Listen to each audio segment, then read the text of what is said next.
What if the final hours of some of the biggest stars were not wild parties, but small choices that went wrong? Stay with me till the end, because we're walking through real lives, not rumors. And I've added a gentle tribute and an important takeaway in the last minute you shouldn't miss. This is a hard topic, so we'll keep it simple, respectful, and clear. Breathe, watch through, and remember, these were people first, famous second. Marilyn Monroe's name still feels like a light turning on. Behind the light was a woman who worked long hours, battled anxiety, and struggled to sleep. She was found at home after taking too many strong pills. Officials called it a barbiturate overdose. People still argue about the details, but the core is simple and sad, a mix of pressure, loneliness, and medicine that was stronger than her body could handle. The smile we all know was real, and so was the pain it hid. Judy Garland sang with a voice made of ache and hope. From stage to screen, she gave everything to her work, and the industry kept asking for more. Her death was ruled an accidental overdose. It was not a scandal.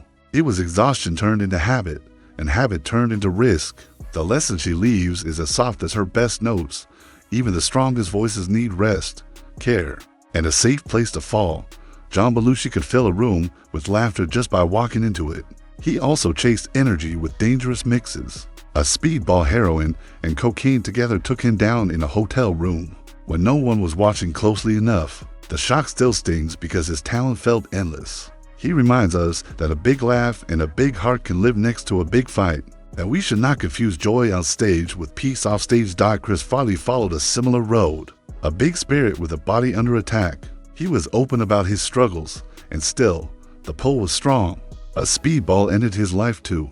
When people compare him to Belushi, it's not a joke. It's a warning about patterns that repeat when help comes late, or doesn't stick, or feels out of reach. His sketches still make us laugh out loud. It's okay to laugh. It's also okay to say, I wish we had saved him. River Phoenix felt like the future of film. He did the quiet roles so well, the ones that live in the eyes. On a night outside a club in Los Angeles, a mix of drugs overwhelmed him fast. His friends tried to help, but the window closed. He was only starting. His story hurts because it shows how quick I'm fine can turn into he's gone, and how fragile a single night can be. Heath Ledger did not party his way to the end. He worked his way there.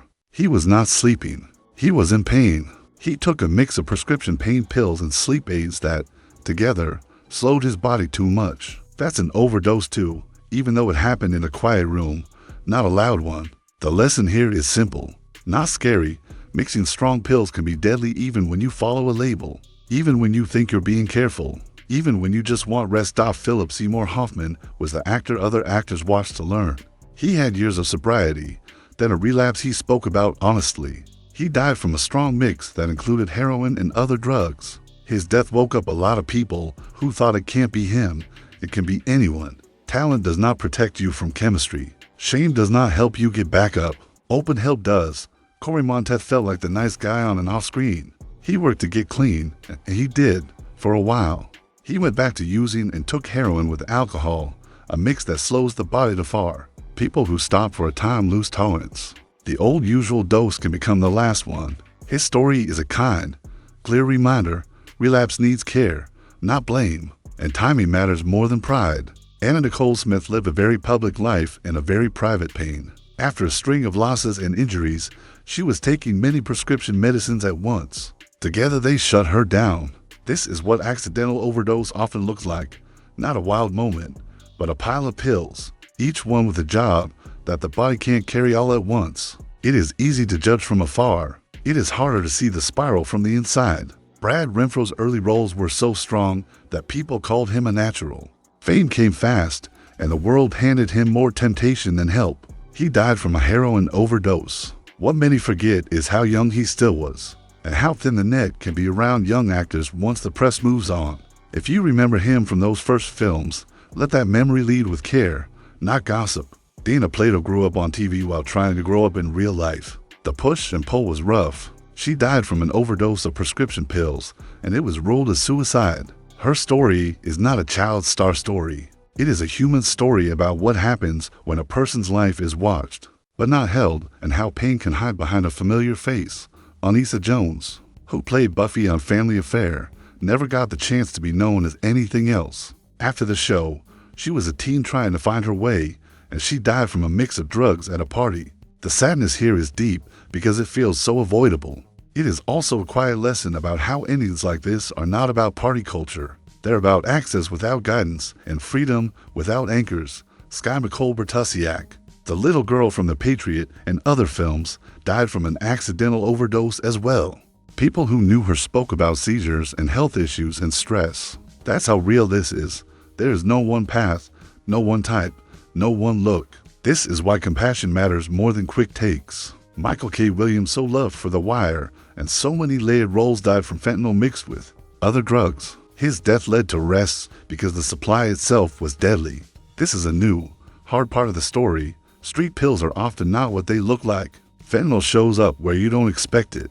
A small amount can be fatal. His loss shook the industry because he stood for honest work and honest talk, and still, the wave got him. Angus Cloud, who's open, soft charm won hearts fast, died after a mix that included fentanyl too.